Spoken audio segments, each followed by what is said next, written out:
आज हम नया टॉपिक स्टार्ट करेंगे प्रासरण या ऑस्मोसिस से, और साथ में इसके बाद में डिस्कस करेंगे कि प्रासरण दाब ऑस्मेटिक प्रेशर है। क्या डिस्कस करेंगे? प्रासरण दाब, शॉर्ट में बोलेंगे ओपी। तो दो चीजों को डिस्कस करेंगे। इससे पहले प्लांट फिजियोलॉजी में हमने पहले विसरण को डिस्कस कर लिया है, और विसरण से मिलता जुलता टॉपिक है प्रासरण दाब। तो एक चीज ध्यान रखना कि मैंने पहले आपको विसरण पढ़ाया। क्या पढ़ाया था? विसरण, जिसमें मैंने बताया आपको कि पदार्थ के जो अणु होते हैं या परमाणु होते हैं, उनका अपनी उच्च सांद्रता से निम्न सांद्रता की ओर जाना ही क्या कहलाता है? विसरण कहलाता है। और इससे पहले मैंने एक पारगम्यता टॉपिक पढ़ाया था आपको, तो उसमें अर्धपारगम्य झिल्ली का नाम आया। क्या है? अर्धपारगम्य झिल्ली, इसका नाम आया। तो मैंने कहा पारगम्यता क्या है? तो पारगम्यता में आपने डिस्कस किया कि कोई भी पदार्थ के अणु परमाणु का अंदर बाहर जाना मेम्ब्रेन से, तो वो क्या लेते हैं? पारगम्यता उसकी। अर्धपारगम्य झिल्ली का मतलब ये है कि ऐसी मेम्ब्रेन जिससे विलय के कण तो गुजर नहीं पाते हैं, केवल विलायक के कणों का परिवहन होता है। जो विलायक होता है उसके कणों का ही क्या होता है? परिवहन होता है। और हमेशा अपन यहाँ पे प्लांट फिजियोलॉजी में मैक्सिमम जगह विलायकों का एग्जाम्पल के रूप में क्या लेते हैं? जल को लेते हैं। अब प्रासरण क्या होता है कि यहाँ पे मैं आपके पास में एक डायग्राम ड्रॉ आउट करता हूँ कि देखो ये आपके पास में कोई दो प्रकार के सॉल्यूशन है। और सॉल्यूशन में मैं कहूंगा कि आपके पास में ये क्या है? अर्धपारगम्य झिल्ली से पृथक है। ये किससे पृथक है? अर्धपारगम्य झिल्ली। इन मैंने दोनों आपके पास में सॉल्यूशन है ए बोल सकता हूं मैं, ये सॉल्यूशन ए है और यहाँ पे सॉल्यूशन बी मान सकते हैं। ठीक। अब मैंने कहा कि आपके पास में जो सॉल्यूशन ए है, इसमें ये आपके पास में विलय के कण हैं और जल है। अपेक्षा करते यहाँ पे विलय के कण कम है, इसका मतलब डेफिनेटली ये सॉल्यूशन सांद्र होगा ना। कैसा होगा? सांद्र। या कह सकते हैं अपेक्षा करते क्या है? अधिक सांद्र। और ये सॉल्यूशन क्या होगा आपके पास में? कम सांद्र।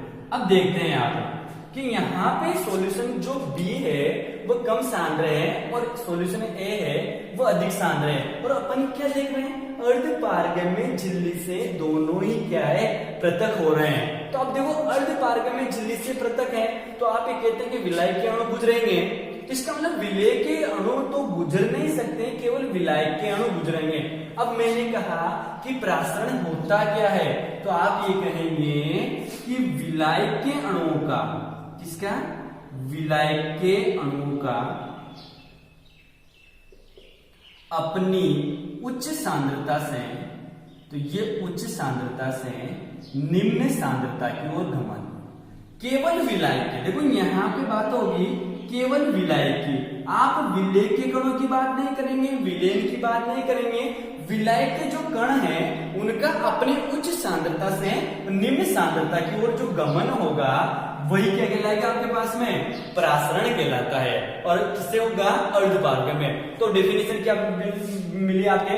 विलायक के अणुओं का अर्धपारगम्य झिल्ली से, किससे? अर्धपारगम्य झिल्ली से अपनी उच्च सांद्रता, खुद की उच्च सांद्रता से निम्न सांद्रता की ओर गमन। अब मैंने कहा ये कम सांद्र विलयन है ना, इसका मतलब डेफिनेटली विलायक ज्यादा है। इसमें विलायक क्या है? ज्यादा है, और यहाँ पर विलायक क्या है? कम है। तो ये विलायक यहाँ पर कम होगा आपके पास में। तो विलायक के अणु फ्लो किधर करेंगे? बी से ए की ओर। विलायक के अणु बी सॉल्यूशन से ए सॉल्यूशन की ओर आएंगे अर्धपारगम्य झिल्ली से, और ये आपके पास में क्या होगा? प्रासरण है। अब एक और डेफिनेशन बता सकते हैं आप कि अर्धपारगम्य झिल्ली से पृथक कम सांद्र विलयन से अधिक सांद्र विलयन की ओर विलायक के अणुओं का जाना ही क्या कहलाएगा? आपके पास में प्रासरण है। इसका मतलब डेफिनेटली जो प्रासरण में दो चीजें इंपोर्टेंट आती है, वो आता है एक तो अर्धपारगम्य झिल्ली, मैं देखो यहाँ पे बता देता हूँ। एक तो आती है आपके पास में अर्धपारगम्य झिल्ली और दूसरी चीज आती है विलायक। इसका मतलब जो प्रासरण जो क्रिया है वो अर्ध पारगम्य झिल्ली और विलायी का ही गुण है, विलेय का गुण बिल्कुल भी नहीं है। तो ये आपके पास क्या हो गया, प्रासरण। अब देखो यहाँ पे प्रासरण का प्रयोग आपके बुक में दे रखा था, थिसिल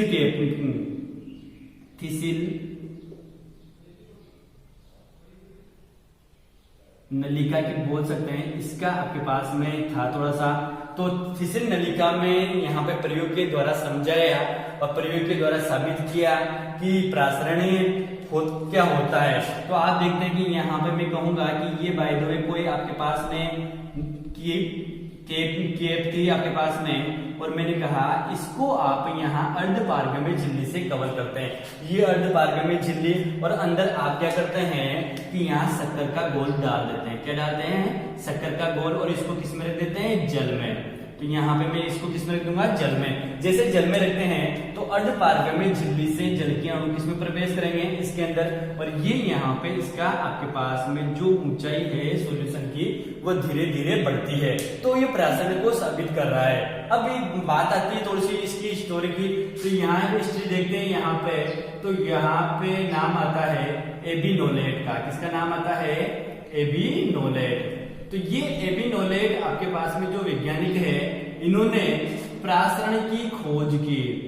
सर्वप्रथम जो प्रासरण को बताया वह कौन थे आपके पास में, एबी नोलेट। इसका विस्तृत जो वर्णन किया था ये ड्यूटेरोचेट ने किया था। किसने किया था, ड्यूटेरोचेट। तो दो नाम आए, सबसे इंपॉर्टेंट नाम है एबी नोलेट। आपसे पूछा जाए प्रासरण की खोजकर्ता कौन है, तो आप बताएंगे एबी नोलेट, और दूसरा जो नाम आता है वो किसका आता है, ड्यूटेरोचेट का। तो आपके माइंड में एक थिंक क्लियर हो जानी चाहिए, और ये थिंक ये है कि आपको दो चीजें देखनी है, एक तो विलायक को देखना है और एक आपके पास किसको देखेंगे, अर्ध पारगम्य झिल्ली। ओनली विलायक के कणों को ही गुजारना है अर्ध पारगम्य झिल्ली से, तो डेफिनेटली वो क्या होगा, प्रासरण होगा। और प्रासरण भी एक प्रकार का क्या होता है, विसरण। इसको मैं पहले ही डिस्कस कर चुका हूं। तो ये प्रासरण का मेथड है। अब प्रासरण दो प्रकार का होता है। देखो मैं एक चीज और बताऊं आपको, प्रासरण दो प्रकार का होता है। एक तो एंडोऑस्मोसिस होता है, अंतः परासरण, और एक होता है आपके पास में बहिःपरासरण। क्या होता है, बहिःपरासरण। अब देखो बात करते हैं अंतःपरासरण या एंडोऑस्मोसिस। किसकी बात करते हैं, एंडोऑस्मोसिस, और एक होता है एक्सोऑस्मोसिस। तो यहाँ पे एंडोऑस्मोसिस और एक्सोऑस्मोसिस की बात करते हैं। अंतःपरासरण की बात करें तो अंतःपरासरण क्या है, तो मैंने कहा किसी भी जीवित सेल, लिविंग सेल, आपके सेल है, लिविंग सेल है, उसको आप किस में डालेंगे। देखो ये इंपॉर्टेंट रहता है। डेफिनेशन में पूरा काम किसका है कि आपके पास में कोई भी लिविंग सेल है, और लिविंग सेल की जो सेल मेम्ब्रेन होती है वो क्या होती है, अर्ध पारगम्य झिल्ली होती है। पहले डिस्कस कर सकते हैं, किया है पारगम्यता में। तो मैं लिविंग सेल को जब आप किस में डालते हैं, कर सकते हैं हाइपोटोनिक सॉल्यूशन। किसमें डालते हैं, हाइपोटोनिक सॉल्यूशन, या कर सकते हैं अल्प परासरी घोल में, अल्प परासरी घोल में। देखो यहां पे आपके पास में अल्परासरी घोल। अब देखो अल्परासरी घोल में डाल रहे हैं आप, अल्परासरी घोल में डाला, किसको, सेल को, जीवित कोशिका है आपके पास में कोई। अब जीवित कोशिका को जब अल्परासरी घोल में डालते हैं, तो अब देखो ये एक वर्ड आया अल्परासरी घोल, पहले डिस्कस किया हुआ, फिर बताता हूं मैं आपको कि अल्परासरी घोल ऐसा होता है जिसकी प्रासरण सांद्रता कोशिका रस की तुलना में क्या है, कम है। अब देखो प्रासरण सांद्रता इसकी कम है, इसका मतलब ये कम सांद्र सॉल्यूशन है, और इसके अंदर जो भरा हुआ जीव द्रव्य में सेल शेप, वो आपके पास जो रिक्तिका में जो सेल शेप है या जीव द्रव्य में की सांद्रता है वो ज्यादा है। तो आप ये कहेंगे कि जल के अणु इस सेल के अंदर प्रवेश करेंगे। किसके अंदर प्रवेश करेंगे, हाइपोटोनिक सॉल्यूशन से जल के अणु किसके अंदर प्रवेश करते हैं, लिविंग सेल के अंदर प्रवेश करते हैं। तो अंतःपरासरण, तो सीधी सी बात है, अंतःपरासरण जल के अणुओं का किसके अंदर जाना, सेल के अंदर, तो कहलाएगा अंतःपरासरण। अब यहाँ लिविंग सेल देनी है आपको, क्योंकि लिविंग सेल की जो कोशिका झिल्ली होती है उसमें पारगम्यता का गुण पाया जाता है। अब बात आती है कि अंतःप्राशन के साथ में किसको टच करना है, हाइपोटोनिक। अब एक्टोऑस्मोसिस को देखते हैं। मैंने कहा वापस लिविंग सेल लेंगे, आप क्या लेंगे, जीवित कोशिका लेंगे, और जीवित कोशिका को अब इसकी बाद में क्या किसमें रखेंगे, हाइपरटोनिक सॉल्यूशन में। तो ये हाइपरटोनिक सॉल्यूशन या कह सकते हैं अतिप्रासरी घोल है। क्या है, अतिप्रासरी घोल। अब जब आप किसी भी जीवित कोशिका को अतिप्रासरी घोल में रखते हैं तो जो जल के अणु हैं, अब देखो प्राशन सांद्रता देखते हैं कि प्राशन सांद्रता अब ज्यादा है, अधिक सांद्र घोल ये हो गया, गाढ़ा घोल है मतलब, और इसके अंदर प्राशन सांद्रता कम है, तो जल के अणु यहाँ से बाहर निकलेंगे। किससे, ये H2O है जो जल है आपके पास में, वो किससे बाहर निकलेगा, सेल से बाहर निकलता है। तो कोशिका से जल का बाहर निकलना क्या कहलाएगा, अति, आप कह सकते हैं बहिर्प्राशन है, एक्सोस्मोसिस। तो जल का बाहर निकलना एक्सोस्मोसिस, जल का अंदर प्रवेश करना एंडोस्मोसिस। कंडीशन क्या है, जल तभी आपके पास में अंदर प्रवेश करेगा जब सॉल्यूशन कैसा है, अल्पप्रासरी या जल में आप कोशिका को रखते हैं। और यहाँ पे अतिप्रासरी की बात करते हैं तो जब आपके पास में क्या होगा, एक्सोस्मोसिस। तो ये सिंपल सा टॉपिक था प्रासरण। अब इसके बाद में जो अपना नेक्स्ट टॉपिक आता है वह है प्रासरण दाब। क्या आता है, प्रासरण दाब। प्रासरण दाब को डिस्कस करते हैं। देखो प्रासरण दाब या ओपी क्या होता है। अब देखो मैंने कहा कि ऑस्मोटिक प्रेशर क्या होता है, तो प्रासरण दाब की बात करते हैं तो ये इसको समझाने का श्रेय फेपर को जाता है। किसको जाता है, फेपर को। एक वैज्ञानिक है फेपर, और फेपर का नाम इसलिए भी प्रचलित है क्योंकि इन्होंने प्रासरण नापी बनाया था। प्रासरण मापी का जो निर्माण किया था, सबसे पहले मानकीकृत आपके पास में जो प्रासरण मापी बनाया, ओस्मोमीटर, वो किसने बनाया था, फेपर ने। तो फेपर ने प्रासरण दाब को समझाया होता क्या है। तो आप देखो कि इसकी परिभाषा को देखते हैं तो थोड़ा सा अलग सा लगेगा आपको। मैंने कहा प्रासरण दाब वह होता है, अर्थात ओपी वह है जो विलयन के आयतन को बढ़ने से रोकता है। किसको, विलयन के आयतन को बढ़ने से रोकता है, बढ़ने से रोकता है, ये कहलाता है आपके पास में ओपी। इसका मतलब वह प्रेशर है जो किसी भी विलयन के आयतन को बढ़ने से रोकता है। इसका मतलब डेफिनेटली किसमें लगाया जाएगा, विलयन में लगाया जाएगा। किसमें लगाया जाएगा ये दाब, विलयन में। अर्थात विलयन में वह दाब लगाते हैं आप जिससे उसका आयतन नहीं बढ़ पाता है, तो वह दाब की वैल्यू क्या होती है, प्रासरण दाब होती है। मैं कहूं आपके पास में, ये आपके पास में वापिस की वाला प्रयोग कर लेते हैं। ये कोई अर्ध पारगम्य झिल्ली है, मैं यहाँ पे इसको डॉटेड अलग से बना देता हूं। ये अर्ध पारगम्य झिल्ली है, अंदर यहाँ पे शक्कर का घोल है। क्या है, शुगर घोल है या कोई भी विलयन है, तो ये शक्कर का घोल है आपके पास में, शक्कर का घोल। ठीक, अब आप कहते हैं कि यहां से जल के अणु इसके अंदर प्रवेश करते हैं, देखा था प्रासरण कहलाएगा। परंतु मैं कहूं यहां से कोई न कोई प्रेशर जनरेट करते हैं, प्रेशर लगाते हैं आप, यहां से प्रेशर लगाते हैं इसके ऊपर से, तो कोई ना कोई दाब लगाते हैं, और उस दाब के कारण अगर जल के अणु इसके अंदर प्रवेश नहीं कर पाते हैं तो लगाया गया दाब क्या कहलाएगा, प्रासरण दाब। इसका मतलब किसी भी विलयन मतलब शक्कर का घोल, इस पर लगने वाला वह दाब जो इसके अंदर जल के अणुओं को प्रवेश करने से रोकता है, अर्थात इस विलयन का आयतन बढ़ने से रोकता है, वही प्रासरण दाब कहलाएगा, ऑस्मोटिक प्रेशर ओपी। इसका मतलब विलयन का आयतन बढ़ने से रोकता है, या आप ये कहेंगे कि इस घोल के पर लगाया गया दाब जो आपके पास में इसके अंदर अणु को प्रवेश करने से रोकता है। अब किसके, विलय के अणु को रोकेगा। अब यहाँ पे कह रहे हैं प्रासरण दाब, देखो प्रासरण घोल किसका था, अर्धपारगम्य झिल्ली का गुण था, साथ में विलय का गुण था, जबकि ओपी जो गुण होता है ये विलय का होता है। किसका होता है, विलय का गुण होता है। इसका मतलब मैं कहूंगा कि ओपी प्रोपोर्शनल डायरेक्ट क्या होता है, विलय की सांद्रता। क्या होता है, विलय की सांद्रता। आप ये कहेंगे कि विलेय की सांद्रता बढ़ाते हैं तो ओपी बढ़ेगा इसका। यहाँ पे मैंने कहा ओपी बढ़ा, कब बढ़ा? जब विलेय की सांद्रता बढ़ी। तो यहाँ पे विलेय की सांद्रता बढ़ाते हैं तो ओपी बढ़ता है। जैसे जैसे आप घोल जितना आपके पास में सांद्र होगा या जितना हाइपरटोनिक सॉल्यूशन होगा उतना ही ओपी क्या होगा? ज्यादा होगा। तो सीधी सी बात है, प्राशन दाब किसके ऊपर डिपेंड कर रहा है? विलेय की सांद्रता के ऊपर। और विलेय की सांद्रता बढ़ाते हैं तो फिर आपके पास में ओपी बढ़ेगा। और ओपी की बात करते हैं तो यहाँ पे शुद्ध जल की बात करूं मैं, इसकी शुद्ध जल या विलायक, क्या बात करते हैं? शुद्ध जल।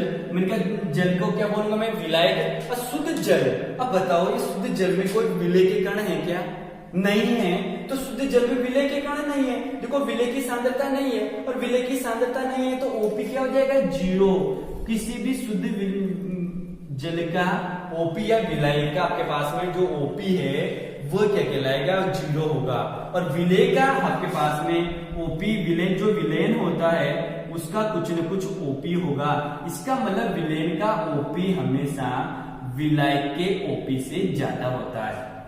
विलेयन का ओपी हमेशा विलायक के ओपी से क्या होगा? ज्यादा, क्योंकि शुद्ध जल का ओपी कितना है? 0। अब 0 से कम तो हो नहीं सकता, तो 0 से ज्यादा किसका होगा? विलेयन का होगा। इसका मतलब जल के अणु की गति कैसे होती है? अगर मैं जल की गति देखूं, कोशिकाओं में जल की गति को देखते हैं, तो जल की गति को देखते हैं तो ये चलती है निम्न ओपी से उच्च ओपी की ओर।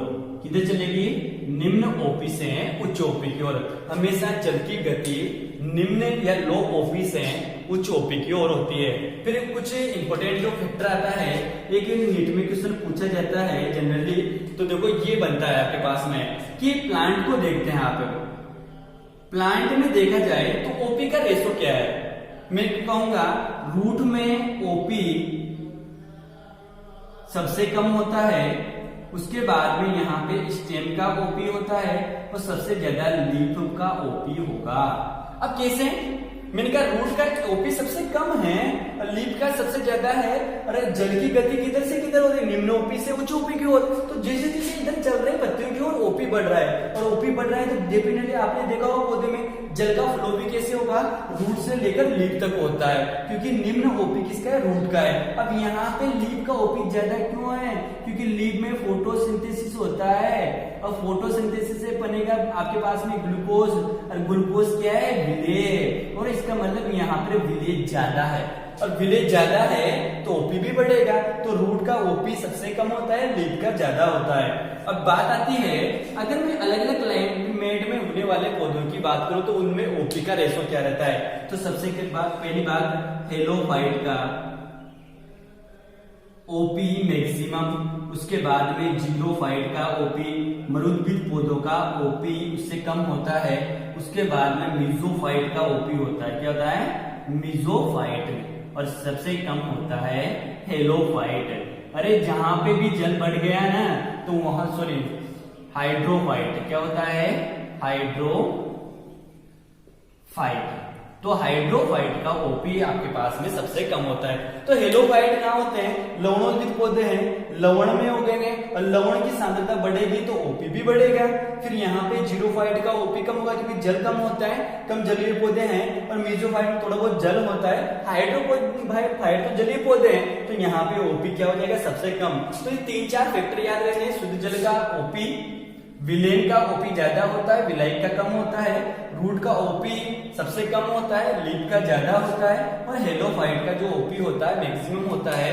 हाइड्रोफाइट का ओपी क्या होता है? न्यूनतम। जल की गतियां निम्न ओपी से उच्च ओपी की ओर होती है। और ये आपके पास में होता है ऑस्मोटिक प्रेशर या प्राशन दाब। और एक यहाँ पे वर्ड कॉमन सेंस के लिए याद रख लेना, एक वर्ड आता है RO, रिवर्स ऑस्मोसिस। क्या आता है? Reverse osmosis. तो ये रिवर्स ऑस्मोसिस या आरओ क्या होता है? तो आरओ में क्या होता है? देखो बेटा कि यहाँ पे क्या करेंगे, इस पे इतना दाब लगाएंगे ताकि ये जल के तो प्रवेश कर नहीं रहे तो ओपी है, परंतु और ज्यादा दाब लगाते हैं, ओपी से भी ज्यादा दाब लगाते हैं तो इस शक्कर के घोल से जल के अणु बाहर निकलेंगे। किसके कारण? नॉर्मल क्रिया नहीं है, दाब लगाया जा रहा है, इसका मतलब प्रासरण के विपरीत कार्य हो रहा है, तो फिर वो क्या कहलाएगा? रिवर्स ओपी कहलाएगा या आरओ कहलाता है, व्युत्क्रम प्रासरण। तो इस प्रकार आज का ये टॉपिक है दो प्रासरण एवं प्रासरण दाब।